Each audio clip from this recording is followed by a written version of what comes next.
Что ж, вот он, роскошный рояль, который не просто стоит в лобби, а торжественно объявляет: дамы и господа, сегодня мы отправляемся в Баффало. Да, это не концертный зал, это обычный кондоминиум в Торонто, но согласитесь, шикарное начало для дорожного приключения. Так вот, сегодня у нас насыщенный день, пересекаем границу США, заезжаем в Баффало, делаем важные дела, оцениваем местные красоты и заодно разберемся, как быстро и без нервов пройти границу. Спойлер, есть нюанс. Ну что, погнали? Или, как говорят на границе, next! Всем привет! Сегодня мы с вами путешествуем из Канады в Баффало. Представляете, остался 1 час до Ниагарского водопада. Там ты пересекаешь границу. Я уже в предвкушении дешевых магазинов, дешевого бензина и так далее. Поэтому через несколько минут мы уже будем пересекать. Я вам расскажу все нюансы, как проходить границу здесь, и поговорим с вами чуток позже. Итак, вы спросите, за сколько можно доехать от Торонто до Баффало? Или, скажем, до той самой красавицы Ниагары. В идеальном мире примерно за 2 часа.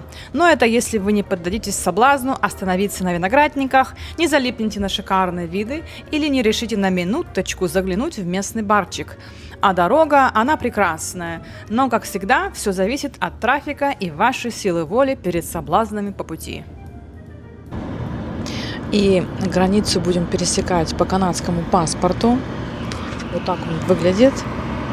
И это мой старый канадский паспорт. Сейчас он выглядит по-другому. И, кстати, я хочу его оставить себе на память. Очень красивый. Так вот, до 2009 года канадцы могли пересекать границу с Америкой по обычным водительским правам. Но с 2009 года у нас такие нововведения. И те, кто уже по привычке забывали паспорт, естественно, оставались на пункте границы, ждали, пока их друзья пошопятся или поделают свои дела, и обратно возвращались.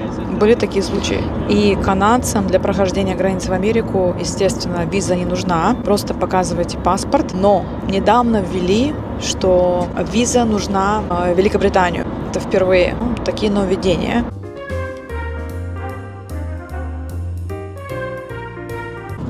А еще есть карточка Nexus, если вы хотите проходить границу как VIP. Она у меня есть. Она выглядит вот так. И эта карточка помогает вам пересекать границу быстро и с определенным высоким обслуживанием, скажем так. Никто на вас не кричит.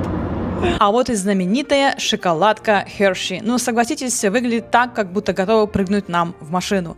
Это не просто магазин, а часть местного мини-Вегаса. Казино, кинотеатры, огни, соблазны. Но мы держим курс уже на мосту, и сейчас откроется тот самый вид.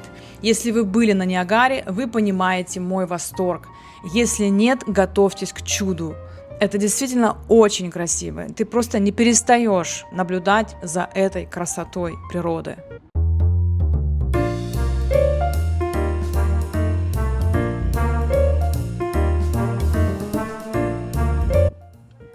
Ну что, друзья, мы официально в Америке. Если заметили 5 отличий от Канады, напишите в комментариях, проверим вашу внимательность. Хотя я вам скажу, первое, дороги в Америке лучше, цены дешевле и бросается в глаза много полных людей. Погода просто сказка, настроение отличное, дорога свободная.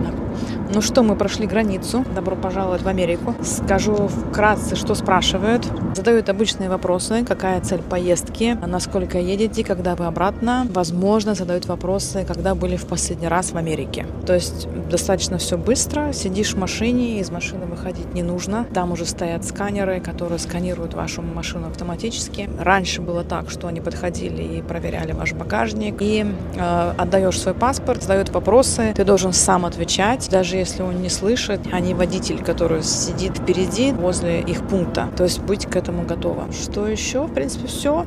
Заняло минут, наверное, 7 сам процесс. А ждали мы минут 15-20. Достаточно быстро, быстрее, чем в аэропорту. Удобно и уже в Америке. Продолжаем наше путешествие дальше. И, кстати, мне понравилось также тем, что хорошее, спокойное отношение. Один офицер, кто на тебя не кричит. Кто знает, кто из Канады путешествует часто в Америку, они кричат очень громко, орут прямо, особенно в 5 утра, если ты едешь. Не понимаю, почему так. Хочу показать вам полицейскую машину. Еще пару слов про Nexus карточку. Если вы часто путешествуете в Америку, это must-have, вы должны ее заиметь. Это дает вам суперспособность. Как я говорила, вы приходите к границу вместе с пилотами. и не стоите в общей очереди. В принципе, задают вопросов, может быть, меньше. Так, сейчас, секунду, солнце. И такой момент по поводу цены. Когда я брала ее, она стоила $50. Сейчас она стоит $120. Вот так вот. Еще такой момент, вам нужно обязательно проходить интервью. То есть просто так эту карточку не выдают. Ее выдают особенным людям. Да, интервью нужно пройти, нужно дать причину, почему именно вам нужно ее выдавать. Я считаю, что есть смысл проходить это интервью, если вы часто путешествуете. Особенно помогает в длинных очередях. Ребята, кто из вас любит путешествовать на машине? Например, в Швейцарии мы пересекали границу буквально за 1 минуту. Это было так удобно. Одна виза, никаких границ, ты можешь за день оказаться в другой стране. Мы брали машину и путешествовали по разным странам. Германия, Австрия, Швейцария. Это одно из самых интересных и доступных путешествий. Ну, потому что авиа сейчас дороговато. А еще мы путешествовали по Америке в других городах. Во Флориде мы брали машину, ездили в Нейплс, Орландо, Майами, Ки-Уэст. И это было незабываемо. Природа в Америке бесподобная. И, честно говоря, это лучшее путешествие на машине. Даже лучше, чем в Канаде. Друзья, кто из вас живет в Европе или Америке? Какое для вас было самое впечатляющее, незабываемое путешествие на машине? Напишите, пожалуйста, в комментариях. Очень интересно. И по поводу карточки бывают моменты, когда я ее не использую, если немного людей. Но в основном лучше ее использовать. Почему? Сейчас объясню. Сейчас повернем. Мы сейчас повернем, и солнце опять будет бить. Опять меня не видно. Хочу свою речь договорить. Так вот, если она у вас есть, лучше ее использовать. Плюс это очень удобно, помогает веселее, но и тем более с пилотами. Кто любит авиацию, тем более. Итак, Баффало. Думаете, назван в честь бизонов, а вот и нет. Существует много версий, но мне нравится самая ароматичная. Французская «Бёфлёв», что значит «красивая река». Но настоящая слава города – это легендарный Buffalo Wings. В 60-х годах одна предприимчивая мама просто хотела накормить своего сына. Взяла куриные крылышки, смешала их с острым соусом и стала знаменитостью. Теперь их подают с сельдереем и соусом blue cheese в каждом баре США и Канады. Особенно под хоккей очень хорошо заходит. Так, ну мы уже сделали все наши дела. Сейчас мы отправляемся на машине обратно. Буквально вот пару часов. Встретили прекраснейших людей. Просто столько впечатлений. Ох, я счастлива. Вот, поэтому сейчас мы обратно садимся в машину и часов в 10-11 ночи будем уже обратно в Торонто. То есть вот так мы очень быстро, скоро съездили и буквально как в соседний городок. Так и есть. Сейчас вам покажу американский флаг, доказать, что я была в Америке здесь, в Баффало. А еще Баффало известен такими талантами, как Барбара Стрейзенд и Timbaland. Да, Баффало умеет удивлять, так что поехали дальше. А еще один интересный факт. Баффало называют городом хороших соседей, потому что местные жители действительно дружелюбные и готовы всегда помочь. Здесь, если у тебя сломается машина, первым остановится не эвакуатор, а проезжая машина. И честно, хотелось бы, чтобы таких городов и таких людей было больше, потому что когда вокруг доброжелательная атмосфера, жить становится намного приятнее.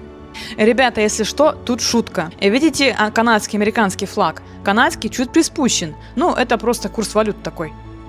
А это ратуша, один из самых дорогостоящих муниципальных проектов в США. Архитектура арт-деко, и согласитесь, чем-то напоминает наши высотки, не правда ли? Ну что, мы приближаемся к границе, и опять duty-free, и посмотрите, какой красивый мост. Путешествие было потрясающим, я по-новому открыла для себя Баффало. Всегда думала, что это просто деревня, а тут такая архитектура. Мы успешно вернулись в Канаду, и, как говорят канадцы, home sweet home. На этом наше путешествие заканчивается. Спасибо за просмотр, если вам понравилось, буду рада всем вашим лайкам. Увидимся на следующей неделе. Бывают моменты, когда я ее не использую. Так, что-то у меня тут падает. Фильтры. Солнце. Солнышко.